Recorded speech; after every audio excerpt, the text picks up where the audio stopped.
सिर्फ हंगामा खड़ा करना मेरा मकसद नहीं, मेरा मकसद है कि सूरत बदलनी चाहिए। मेरे सीने में ना सही, तेरे सीने में सही, हो कहीं भी आग लेकिन आग जलनी चाहिए। आज आपके सामने मैं ये बात क्यों कर रही हूँ? देखिए स्टूडेंट्स, जब से CSIR net examination online mode में कंडक्ट होना स्टार्ट हुआ है, हमारे सामने इतनी सारी डिस्क्रिपेंसीज आ रही हैं जिनको लेकर स्टूडेंट्स काफी ज्यादा फ्रस्ट्रेटेड हैं। बट अथॉरिटीज के साइड से, NTA के साइड से, UGC चेयरमैन की साइड से ना ही उस पर कोई रिस्पॉन्स मिलता है हमें, और ना ही हमें कोई चेंजेस देखने के लिए मिलते हैं। हर बार लगातार हम सेम चीजें फेस करते जा रहे हैं।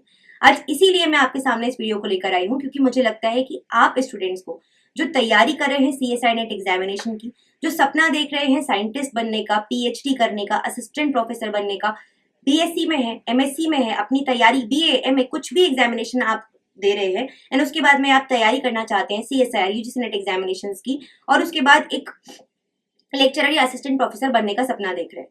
लेकिन आप खुद सोच के देखिए कि अगर उस सपने में आपने अपने साइड से फुल मेहनत करी, अपने साइड से आपने बेतहाशा मेहनत करी, जी तोड़ मेहनत करी, लेकिन ऐसी बहुत सारी इफ एंड बट्स हो गए जो कि आपके कंट्रोल में नहीं है और जो अथॉरिटीज या NTA के साइड से हो रहे हैं, तो आपका उस पर कोई भी कंट्रोल नहीं है। और उसमें नुकसान किसका हो रहा है? सिर्फ और सिर्फ आपका, क्योंकि एग्जाम आप दे रहे हैं, फीस आप भर रहे हैं हर बार एग्जामिनेशन की, समय अपना आप इन्वेस्ट कर रहे हैं, अपने जीवन का सबसे कीमती समय, जो अपने यंग आपका फेज जो लाइफ का चल रहा है, जो सबसे ज्यादा एंथुजियाज्म से भरा हुआ फेज है, जहाँ पर आप सबसे ज्यादा एनर्जेटिक है, जहाँ पर सबसे ज्यादा आप अच्छा कर सकते हैं अपने लाइफ में, अपने करियर को आगे बढ़ा सकते हैं, उस फेज में आप सबसे ज्यादा फ्रस्ट्रेशन फील कर रहे हैं।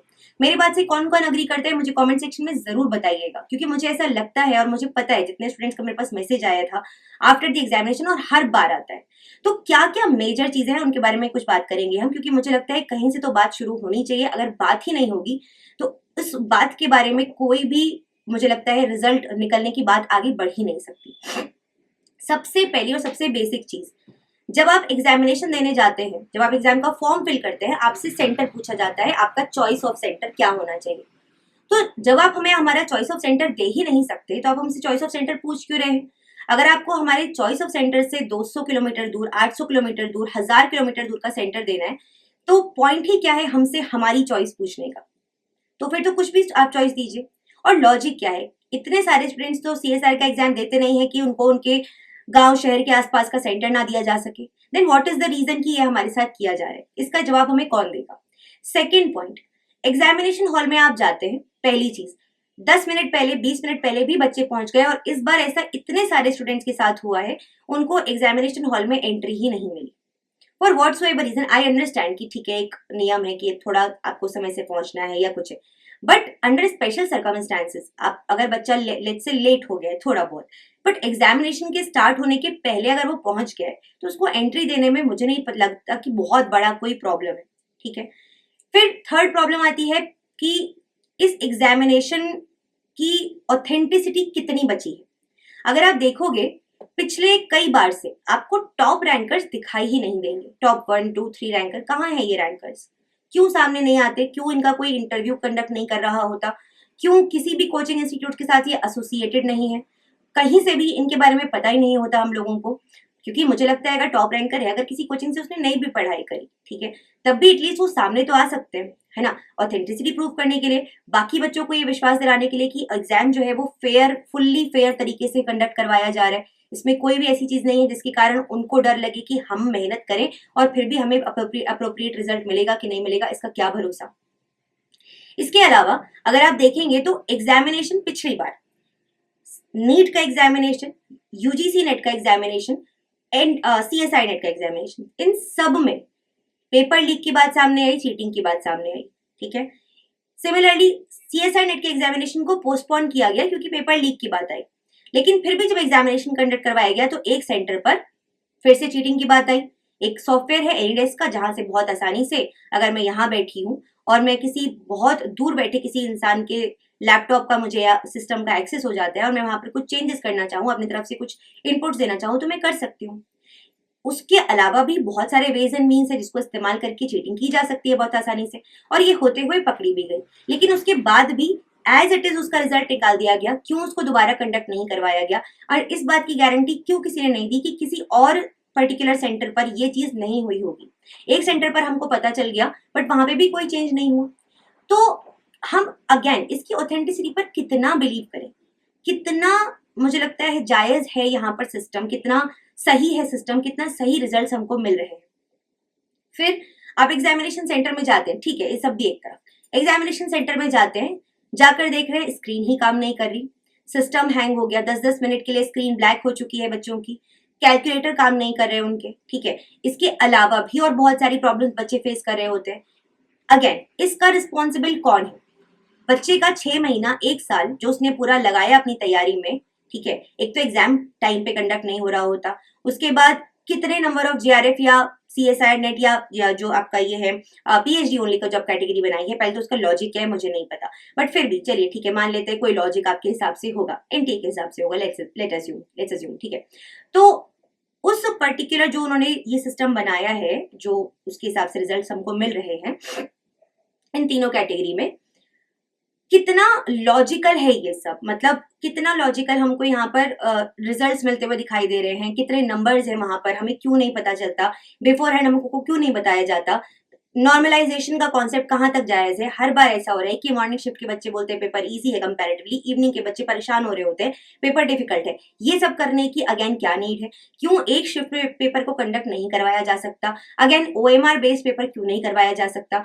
चलिए ठीक है, मैं मान लेती हूँ आगे बढ़ रहे हैं, डिजिटल इंडिया की तरफ जा रहे हैं, तो सीबीटी मोड में पेपर होना एक अच्छी चीज है। जैसे कि मैंने बोला कि बहुत सारे प्रोज भी हैं, बहुत सारे कॉन्स भी हैं, ऐसा नहीं कि इसमें सिर्फ सब गलत ही गलत है, कुछ पॉजिटिव चीजें भी हैं, ठीक है। लेकिन जो इतनी सारी नेगेटिव है, जो इतनी सारी गलतियां हो रही है, जो इतनी सारी प्रॉब्लम्स है, उन एरियाज को कोई भी एड्रेस क्यों नहीं कर रहा है, कोई भी अथॉरिटी एड्रेस क्यों नहीं कर रही है? मैं अपने साइड से I mail them, I try to mail them, और मैं आपसे भी ये रिक्वेस्ट करूंगी, ईच एंड एवरी स्टूडेंट जो अपने करियर को लेकर बहुत ज्यादा सीरियस है, जिनको लगता है कि हाँ हमें कुछ स्टेप्स लेने चाहिए, मैं आप सबसे बोलूंगी कि अगर आप देखिए, मैं कोई कैंपेन चलाने में विश्वास नहीं रख रही हूँ फिलहाल के लिए, ठीक है, कि मैं कोई ट्विटर कैंपेन करूं या मैं कोई मेल कैंपेन करूं कि आप सब शुरू हो जाओ, लेकिन हाँ मुझे ऐसा लगता है कि कहीं ना कहीं जो ये सारी प्रॉब्लम्स हैं इनके बारे में बात करना थोड़ा सा इंपॉर्टेंट हो जाता है।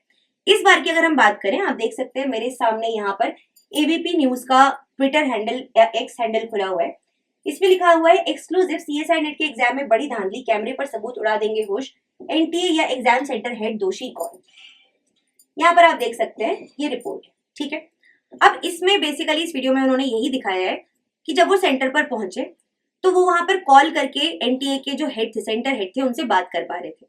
अगर हमको बताया जाता है वहां पर जैमर्स प्रेजेंट है, तो वहां पर कॉल कैसे लग रही है, वहां पे उनसे बात कैसे हो पा रही है, ठीक है। देन आप देख पाएंगे इसी वीडियो में बहुत सारी इंपॉर्टेंट चीजें बताई गई हैं, जैसे कि बहुत सारे बच्चों को एंट्री नहीं मिली, बहुत सारी और इश्यूज बच्चों ने फेस किए। अगेन बच्चों से कलेक्ट किए जाते हैं पैसे उनके जो बैग्स रखवाने के नाम पर, ठीक है, अच्छे खासे 50-50 रुपीज उनसे कलेक्ट किए जा रहे हैं बैग्स रखवाने के लिए। मतलब ठीक है, चलिए ये भी मैं एक साइड एक पॉइंट पे उसको भी मैं एक बेनिफिट ऑफ डाउट दे देती हूँ कि ठीक है भाई, बच्चे इतनी दूर दराज से आते हैं, उनको बैग लेकर आना है, तो कहीं ना कहीं सिक्योरिटी इशू होते हैं, तो अगर कोई ध्यान रख रहा है, थोड़े से पैसे ले रहा है, तो कोई बड़ी बात नहीं है। लेकिन नॉट एवरीवन इज, उसको इतना कंफर्ट नहीं है कि वो आपको 50 रुपए दे सके, ठीक है, एक बहुत मिनिमलिस्टिक अमाउंट यहाँ से लिया जा सकता है। और इसकी जिम्मेदारी मुझे लगता है सेंटर की होनी चाहिए, एनटीए की होनी चाहिए, अथॉरिटीज की होनी चाहिए जो एग्जाम कंडक्ट करवा रहे हैं, ना कि किसी प्राइवेट एजेंसी की जो अपने साइड से कोई प्राइवेट बंदे लगाकर और वहां पर आपसे बैग्स लेने के नाम पर वसूली कर रहे हैं। तो ऐसी बहुत सारी चीजें हैं बच्चों जिनको लेके आई अंडरस्टैंड कि there is a lot of frustration, there is a lot of anxiety and there is a lot of, मुझे लगता है कि नेगेटिविटी अराउंड दिस एग्जामिनेशन।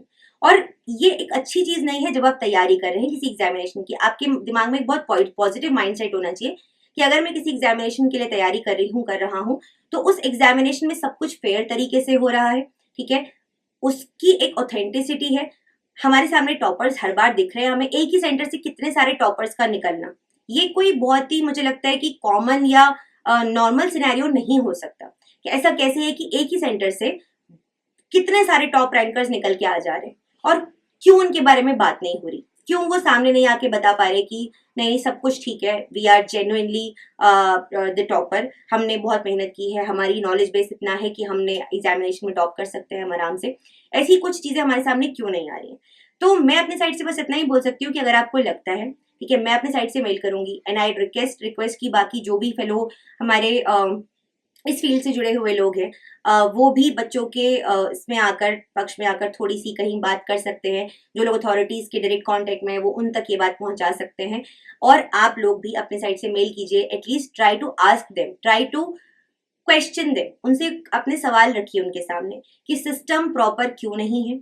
ठीक है, जब आप वहां एग्जाम देने जाते हैं तो वहां पर आपको प्रॉपर सिस्टम्स क्यों नहीं मिलते, आपको एंट्री समय से जाने के बावजूद भी क्यों नहीं मिलती, क्यों वहां पर जैमर्स ऑन नहीं है, क्यों वहां पर क्यों आपको सेंटर जो है वो आपके घर से इतने दूर दे दिया जाता है और उसका एडमिट कार्ड भी आपको 2 दिन 3 दिन 5 दिन पहले मिल रहा होता है, क्यों ये प्रायर बेसिस पर नहीं हो सकता। गेट एग्जामिनेशन, इतने बड़े बड़े एग्जामिनेशन, यूपीएससी का एग्जामिनेशन, नीट एग्जामिनेशन, आईआईटी का एग्जामिनेशन, जहाँ पर लाखों लाख बच्चा बैठ रहा है, उसका सब कुछ बिफोर हैंड आपको मिल जाता है। बट सीएसआईआर जहां पर कुल मिला के सारे सब्जेक्ट में भी 1 लाख बच्चा नहीं है, या लगभग मैं बोल सकती हूँ ठीक है 1-1.5 लाख बच्चा है, तो वहां पर आपको चीजें प्रॉपर समय से नहीं मिल पा रही। इतना क्या डिफिकल्ट है इस एग्जामिनेशन को कंडक्ट करवाना, मुझे बस ये जानना है अथॉरिटी से। तो अगर आप ये वीडियो आप तक पहुंच रही है, आप मुझे इसका आंसर जो भी देना चाहते हैं आप दीजिए। बाकी I try to mail the authorities of course, और आप भी अपने साइड से ये जरूर कीजिए। ठीक है, तो ये कुछ बातें जो मुझे आपसे करनी थी। अगेन जैसे कि मैं बोलना चाह रही थी और शुरुआत में मैंने आपसे बोला था कि मेरा मकसद ये बिल्कुल नहीं है कि मैं कोई हंगामा खड़ा करूं, मैं कोई नेगेटिविटी केओस पैदा कर दूं आपके दिमाग में। मेरा कोशिश बस इतनी सी है कि आपके दिमाग में, जो बच्चे तैयारी करेंगे उनके दिमाग में ये क्लैरिटी होनी चाहिए कि इस एग्जाम में ये सारी चीजें हैं, और उनके साथ अब आपको इस आगे बढ़ना है, उनके साथ अब आपको आगे बढ़ के इस एग्जाम की तैयारी करनी है, इस एग्जामिनेशन को निकालना है। तो मेन फोकस आप अपनी पढ़ाई पे कीजिए, और उसके अलावा कोशिश कीजिए कि अगर आपकी साइड से कुछ एफर्ट लेकर इसमें कुछ चेंजेस हम कर सकते हैं। तो this is it from my side. Make sure अगर आपको वीडियो पसंद आई है तो आपने इस वीडियो को लाइक किया है, अपने दोस्तों के साथ जरूर शेयर कीजिए इस वीडियो को अवेयरनेस बढ़ाने के लिए। कमेंट करके मुझे बताइए आपने और क्या क्या डिफिकल्टीज फेस की अपने सेंटर पर। जितने ज्यादा कमेंट होंगे उतना ज्यादा ये वीडियो लोगों तक पहुंच पाएगी बच्चों। तो मेक श्योर आप इस वीडियो पे अपना साइड से अपना इनपुट जरूर दे रहे हैं, अपना बिट जरूर कर रहे हैं आप। और यस, अगर आपको चैनल में जो वीडियोस हम अपलोड कर रहे हैं वो सब पसंद आती हैं, आपको बेनिफिट कर रही हैं, तो मेक श्योर आपने चैनल को सब्सक्राइब कर रखा है। This is it from my side. Thank you so much for watching. Take care, bye bye.